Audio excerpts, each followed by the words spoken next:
Sir live शुरू हो गया। आज हिमाचल प्रदेश मंत्रिमंडल की बैठक हिमाचल प्रदेश के यशस्वी मुख्यमंत्री श्री जयराम ठाकुर जी की अध्यक्षता में संपन्न हुई, जिसमें कोविड-19 के ऊपर जो है वो जो प्रेजेंट लहर चल रही है, हेल्थ डिपार्टमेंट द्वारा जो है वो एक प्रेजेंटेशन दी गई और उस प्रेजेंटेशन को देख करके और सारे देश भर में जो स्थिति है कोविड-19 की, उसमें मंत्रिमंडल ने निर्णय लिया है कि कुछ जो रिस्ट्रिक्शंस लगाई गई थी उनको रिलैक्स कर दिया जाए, जिसमें ग्रीष्मकालीन छुट्टियों वाले जो स्कूल हैं उनमें 9th से 12th तक, तो 9वीं, 10वीं, 11वीं और 12वीं के बच्चों को पढ़ाई के लिए स्कूल आने की जो है छूट होगी, यानी कि स्कूल खुले होंगे। उसमें उनको जो प्रिंसिपल हैं, हेडमास्टर हैं, उन्हें जो कोविड-19 का एप्रोप्रिएट बिहेवियर है और उसकी प्रोटोकॉल है उसको मेंटेन करना होगा, लेकिन स्कूल खुलेंगे।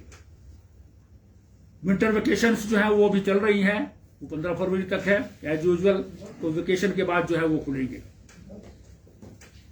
इससे ऊपर के स्तर के जितने भी कॉलेजेस, विश्वविद्यालय हैं या टेक्निकल इंस्टीट्यूट्स हैं, वो सब जो है वो खुल जाएंगे बुधवार से, यानी परसों से।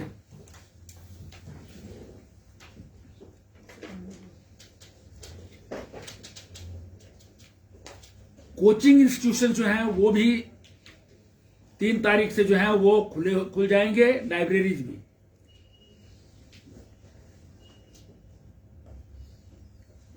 सभी के सभी जो सरकारी कार्यालय हैं, जिन्हें 5 दिन का वीक दिया गया था, 50% पर काम करना था, वो अब पूरा का पूरा 6 दिन खुलेंगे और पूरी कैपेसिटी पर 100% कैपेसिटी पर जो है वो काम करेंगे।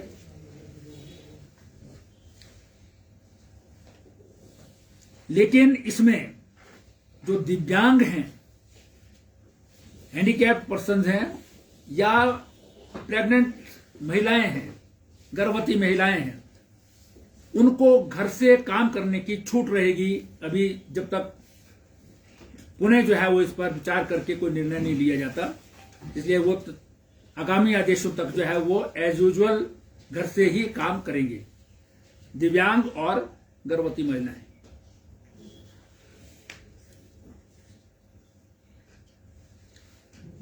जिम, क्लब इत्यादि जो है वो उनको भी खोलने की जो है वो अनुमति दे दी गई है।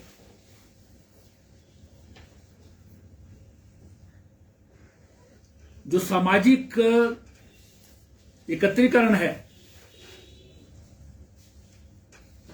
उसमें भी 500 मैक्सिमम, आउटडोर में 50% of the capacity, maximum 500 person, और इंडोर में 50%, मैक्सिमम 250 पर्सन्स के लिए जो है वो ये छूट होगी।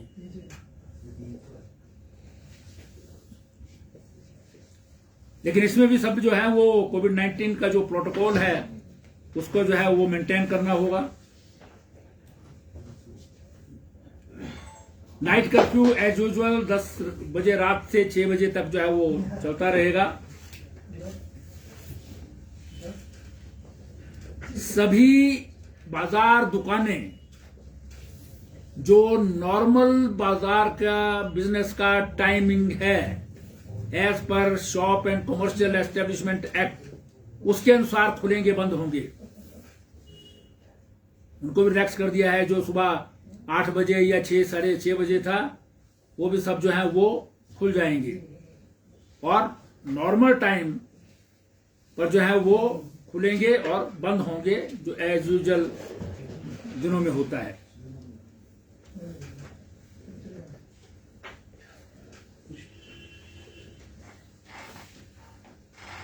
लंगर जो है वो बंद रहेगा जब तक नया कोई आदेश नहीं आता है।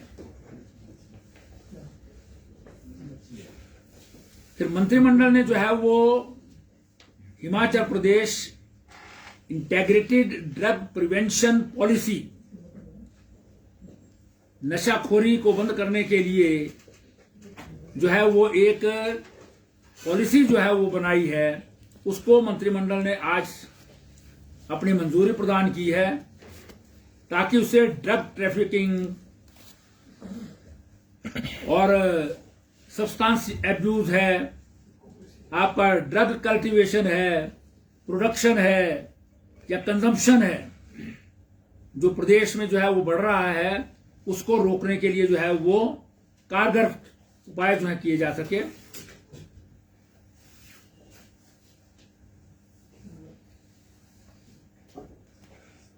इस पॉलिसी में जो है वो जो विभिन्न सरकारों के बीच में आपसी तालमेल है और सहयोग है, जिसमें जॉइंट इंटेरोगेशन सेंटर्स या एस्टेब्लिशमेंट को जो है वो ऑपरेशनलाइज करना है, वो जो है इसमें पॉलिसी का भाग है, ताकि हम इफेक्टिवली जो है वो नशा जो बढ़ रहा है उसको जो है वो रोकने में कामयाब हो सकें।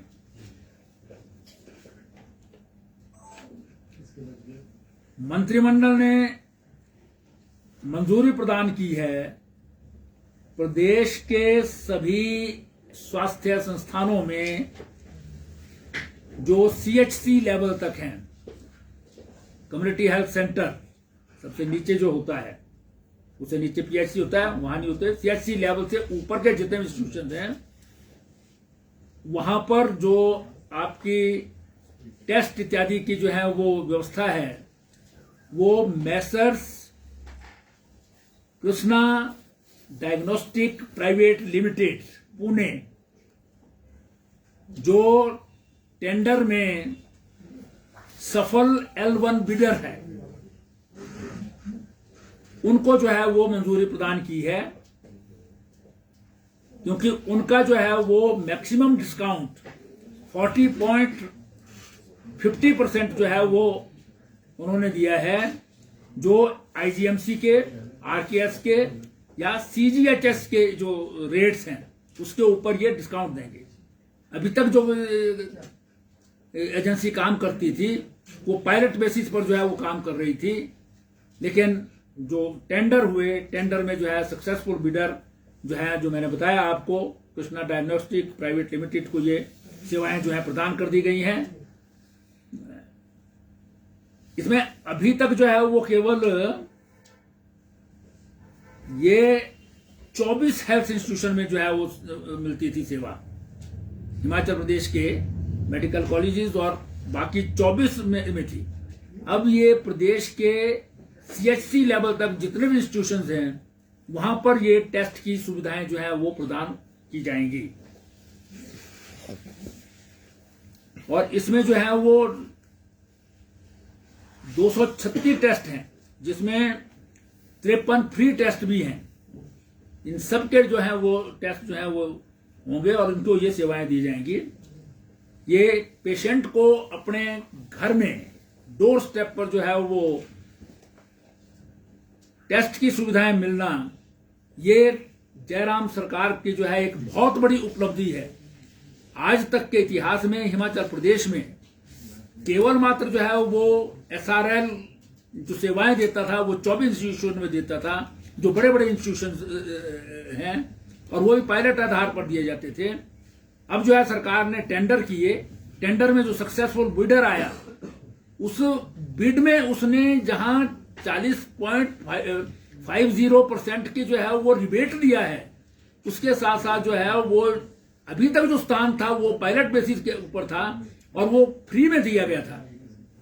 लेकिन अब जो है वो उनको बाकायदा जो है वो लाइसेंस फीस जो है वो देनी होगी, जो इस कंट्रैक्ट की एक बहुत बड़ी हाईलाइट है। और सबसे बड़ा हाईलाइट ये है कि प्रदेश के सीएससी लेवल के सभी इंस्टीट्यूशन में ये सेवाएं मिलेंगी।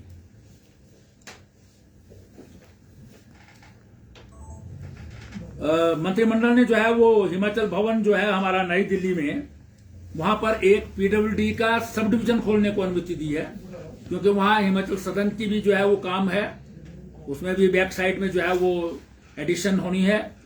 और वहां द्वारका में भी जो है वो हिमाचल प्रदेश सरकार की लैंड है जिस पर हिमाचल निकेतन बनना है। अभी उसकी फॉर्मेलिटीज होनी है पूरी के पूरी, लेकिन वहां के लिए जो है ये मंजूरी प्रदान कर दी है एक सब डिवीजन के लिए। इसी प्रकार से पिछली बार जो है वो हमने शाहपुर में एक जो है वो लोक निर्माण विभाग का जो है वो मंडल डिवीजन खोला था। उसमें जो है वो कुछ और जो हमारे सेक्शंस हैं, जैसे चरी है, गग्गल है और रजौल है, इनको भी जो है वो जो गग्गल सब डिवीजन के अंतर्गत आते हैं, ये भी इस डिवीजन के पार्ट होंगे। मंत्रिमंडल ने जो है वो मिडिल स्कूल बहावा जो चचोट क्षेत्र में आता है, उसको जो है वो गवर्नमेंट हाई स्कूल में अपग्रेड करने का निर्णय लिया है। गवर्नमेंट हाई स्कूल्स जो है वो मग्गी में है, मग्गी, सेरी, भटवाड़ा और बागी भनवास जो सिराज एरिया में आते हैं मंडी जिला के, उनको सीनियर सेकेंडरी स्कूल में अपग्रेड करने का जो है वो निर्णय लिया है। और इतनी ही इसकी जो इतनी जरूरत है उतनी जो है वो पद भी सृजित किए गए हैं। मंत्रिमंडल ने जो है वो एक और निर्णय लिया है कि मंडी जिला के बारी चौकी जो ब्लॉक है उसमें एक हॉर्टिकल्चर डेवलपमेंट ऑफिसर का कार्यालय जो है वो खोलने को मंजूरी प्रदान की है। एक और महत्वपूर्ण निर्णय जो मंत्रिमंडल ने लिया है, राशन कार्ड में जो आधार कार्ड की ऑथेंटिकेशन होती थी उसका जो है 25 पैसे जो है वो ट्रांजैक्शन फीस थी, 25 पैसा जो लोगों से ली जाती थी ऑथेंटिकेशन करने के लिए, वो खत्म कर दी है। अब कोई ऑथेंटिकेशन फीस जो है वो नहीं दी जाएगी, जिससे 19,30,000 राशन कार्ड होल्डर्स जो हैं उनको जो है वो इसका फायदा पहुंचेगा। और हिमाचल प्रदेश सरकार को 55.58 लाख रुपया जो है वो व्यय करना पड़ेगा, जो इसका बोझ जो है वो सरकार उठाएगी। फिर मंत्रिमंडल ने जो है वो एक और निर्णय लिया है, जिसका माननीय मुख्यमंत्री जी ने जो है वो 25 जनवरी को पूर्ण राज्यत्व दिवस के अवसर पर जो घोषणा भी की थी कि जो सामाजिक न्याय और अधिकारिता विभाग से संबंधित स्कीम्स हैं, जितनी भी योजनाएं हैं, उसमें इनकम का जो है क्राइटेरिया होता है, और वो क्राइटेरिया अभी तक 35,000 था, उसको बढ़ा करके 50,000 रुपया कर दिया है। और इस निर्णय से जो है वो 78,158 लोगों को जो है वो एडिशनल बेनिफिट मिलेगा। 15,000 की अनाउंसमेंट करके जो किया है। फिर आज जो है वो मंत्रिमंडल ने निर्णय लिया है कि हिमाचल प्रदेश विधानसभा का बजट सत्र 23 फरवरी से प्रारंभ होगा। 23 फरवरी को माननीय राज्यपाल महोदय का अभिभाषण होगा। ये सत्र 15 मार्च 2022 तक चलेगा। इसमें 16 सीटिंग्स होंगी। 2 अवकाश वाले जो शनिवार हैं वो भी वर्किंग डेज होंगे। 4 मार्च को माननीय मुख्यमंत्री जी बजट पेश करेंगे और 9 तारीख को बजट पर माननीय मुख्यमंत्री जी का उत्तर होगा चर्चा के बाद, और 15 मार्च को विनियोग विधेयक पास होगा और बजट सत्र जो है वो समाप्त होगा।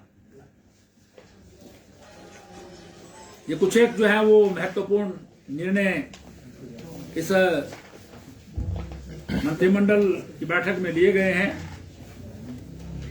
रात्रि कर्फ्यू जारी रहेगा? हाँ, रात्रि कर्फ्यू अभी जो है फॉर द टाइमिंग चलता रहेगा। सर एक छोटा सा कंफ्यूजन है सर, इसमें डिफरेंस है संख्या का भी। क्या? जो डिजास्टर मैनेजमेंट की आई है उसमें संख्या कम है, लेकिन प्रेस नोट में 250 और 500 कर दी गई है, जबकि टाइमिंग का भी फर्क 1 घंटे का है। उसमें 10 से 5 है, इसमें 10 से 6 है। किस चीज का? ये कर्फ्यू की टाइमिंग। हाँ, वो इसमें 6 बजे, ये शायद इसमें गलत लिखा हो सकता है इन्होंने, क्योंकि ध्यान नहीं दिया उन्होंने। पहले जो है 5 का था, लेकिन गैदरिंग का जो है 500 और 250 की है। सर ये जो इंटीग्रेटेड ड्रग प्रिवेंशन पॉलिसी है, हाँ जी। इसमें सरकार का उद्देश्य क्या है सर? इसकी किसका? ये जो ड्रग पॉलिसी हाँ, ये ऐसा है कि जो ये ड्रग्स है ये केवल मात्र आइसोलेटेड एक प्रदेश का विषय नहीं है। इसके जो सराउंडिंग प्रदेश भी हैं उसमें जब तक साथ कोई जॉइंट मैकेनिज्म नहीं बनता है तब तक जो है वो इसके ऊपर इफेक्टिव कंट्रोल नहीं हो सकता है, क्योंकि कुछ जो है वो सीधा सीधा जो है वो प्रदेश में आता है, तो वो पंजाब से आता है या हरियाणा से आता है, जो नेबरिंग स्टेट्स हैं दूसरे। इसलिए उसमें जो है वो कोई एक प्रॉपर पॉलिसी बने जिसके कारण हम जॉइंट इन्वेस्टिगेशन हो। अभी तक इन्वेस्टिगेशन जो है वो हिमाचल सरकार अपने लेवल पर करती है, तो जितना पकड़ा जाता है, मान लो 2 ग्राम चट्टा पकड़ गया तो वो जो कंज्यूमर है उस तक ही सीमित रह जाता है, जब तक कि जब ये बाहर के जो है वो प्रदेश इसमें इन्वॉल्वमेंट ना हो तब तक जो है वो इस पर इफेक्टिव कंट्रोल नहीं हो सकता, क्योंकि मैक्सिमम जो नशे के जो आता है सप्लाई वो अफगानिस्तान है, जो प्रेजेंटेशन में बताया गया, और वहां से पाकिस्तान के रास्ते जो है वो हिंदुस्तान में आता है, और वो हिंदुस्तान में जो है वो हमारे जो बॉर्डर जो है पंजाब के साथ के लगते बॉर्डर्स हैं, चाहे अमृतसर हो, तरनतारन हो, पठानकोट हो, वहीं से जो है वो एंटर यहाँ पर होता है। तो यहाँ पर तो ज्यादातर जो है वो कंज्यूमर्स होते हैं, तो वो दूसरे लोग जो इसको बिजनेस करने वाले हैं वो भी यहाँ पर अगर कोई मैकेनिज्म ठीक ठाक नहीं होता है तो यहाँ आकर के उसको ऑपरेट कर सकते हैं। इसलिए कोई बृहद पॉलिसी बने, इसके लिए कानून में भी कोई परिवर्तन हो, उस पर भी चर्चा हुई है, और वो डिपार्टमेंट जो है उस पर भी जो है वो विचार करेगा कि इसमें क्या क्या जो है वो हम स्ट्रिंजेंट जो है वो प्रोविजंस कॉन्स्टिट्यूशन कानून में ला सकते हैं। इन सब पर जो है चर्चा हुई है, पर कोई अपनी एक निश्चित पॉलिसी हो तो इस दृष्टि से जो है ये पॉलिसी लाई गई है। सर इसमें ऑलरेडी 4 से 5 स्टेट है जो नेबरिंग स्टेट है सर, हमारे चीफ मिनिस्टर के इनिशिएटिव पे इसको लेकर तो इसीलिए ये पॉलिसी की है। अभी तक जॉइंट मैकेनिज्म नहीं बना है, जॉइंट इन्वेस्टिगेशन नहीं हो रही है। अभी तक इन्वेस्टिगेशन पंजाब में पकड़ा जाता है, पंजाब वाला करता है, हिमाचल में होती है तो हिमाचल में करता है, फिर उसमें जो अभी तक का मैकेनिज्म है उसके लिए बात करनी पड़ती है।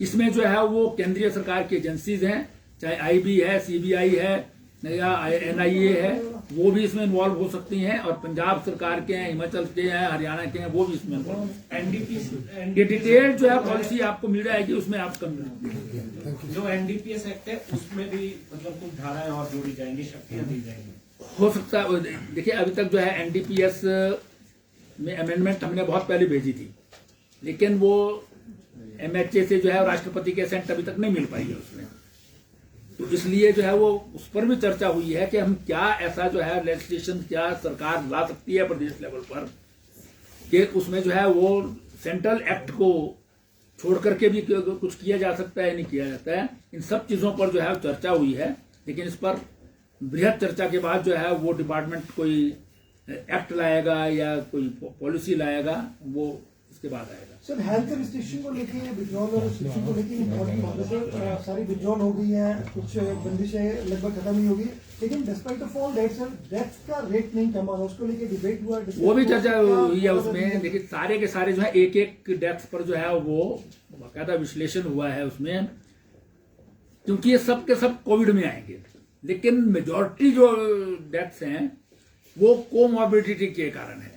दूसरी जो उनकी बीमारियां हैं, बेसिकली डेथ्स जो है वो उनके कारण है, लेकिन क्योंकि कोविड का टाइम है, ये कोविड का टेस्ट हो जाता है, कोविड उसमें साथ में इंक्लूड होता है, तो इसलिए कोविड में ही ये डेथ्स काउंट होती हैं।